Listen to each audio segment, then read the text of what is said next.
Hai, selamat datang di Biblians.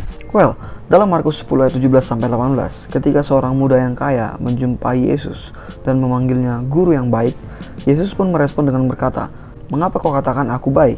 Tak seorang pun yang baik selain daripada Allah saja." Kenapa Yesus mengatakan hal itu?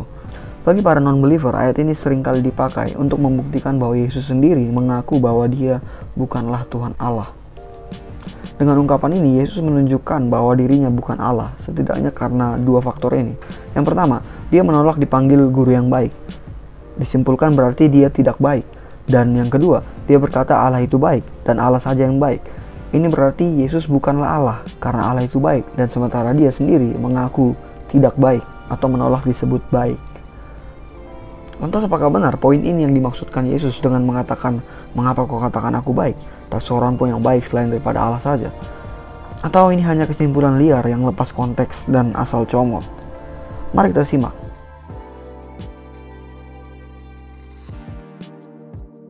Pertama, kita harus mengerti apa konteks perkataan tak seorang pun yang baik selain daripada Allah saja. Apakah memang di dunia ini tidak ada orang baik? Dan kita nggak boleh berkata bahwa seseorang baik atau baik hati dan sebagainya. Tentu banyak orang baik di dunia ini dan kita boleh mengatakan seseorang baik kalau dia memang baik. Tapi yang Yesus maksud di sini dengan kata baik adalah baik yang sesuai dengan standar Allah, yaitu sempurna tanpa cacat celah. Itu sebabnya dia berkata cuma Allah yang baik, karena hanya Allah yang baik tak bercela. Jadi sekalipun ada orang baik, kebaikannya itu bukan kebaikan yang selevel dengan Allah, seperti yang Yesus maksud.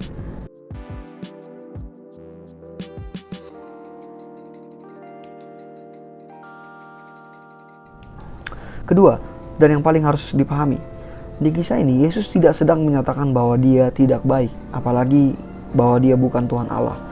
Justru dengan statement ini, Yesus sedang menguji ucapan anak itu. Bukannya cuma Allah yang baik. Dan kalau kau berkata aku baik, berarti kau sedang menyatakan atau mengakui aku adalah Tuhan Allah itu sendiri. Karena hanya Allah yang baik.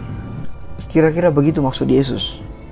Yesus sedang menunjukkan kepada anak itu dan kepada orang banyak bahwa dengan memanggil dia baik atau menyebut dia baik atau mengakui dia baik, itu adalah sebutan atau ucapan yang bermakna besar.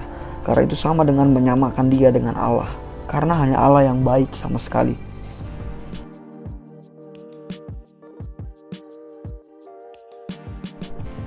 Ketiga, bagaimana kita tahu Yesus memang memaksudkan itu, yaitu menguji anak itu, dan bahwa dia bukan menolak dipanggil baik. Bagaimana kita tahu ini bukan asal tafsir atau asal comot dan sebagainya. Maka kita harus melihat ungkapan Yesus yang lain mengenai dirinya. Apakah ia memang mengaku tidak baik? Well, dalam Yohanes 10 ayat 11, Yesus tegas menyatakan bahwa dia adalah gembala yang baik. Jadi Yesus menyatakan dirinya baik. Dan bukan hanya itu, yang paling penting adalah Yesus menyebut dirinya dengan gelar yang hanya dimiliki oleh Tuhan Allah di Perjanjian Lama. Perjanjian Lama beberapa kali menyatakan bahwa Tuhan Allah adalah gembala yang baik. Salah satunya dalam Mazmur 23. Berikutnya dalam Yohanes 8 ayat 46, Yesus menantang dengan bertanya kepada ahli Taurat dan orang Farisi, "Siapakah di antaramu yang membuktikan bahwa aku berbuat dosa?" Dengan ini Yesus tegas menyatakan bahwa tidak ada sedikit pun dosa padanya. Ia tidak berbuat dosa, dengan kata lain ia baik, sempurna. Ia benar, tidak bercacat celah. Dan yang baik, sempurna, benar, tak bercacat celah hanyalah Tuhan Allah itu sendiri.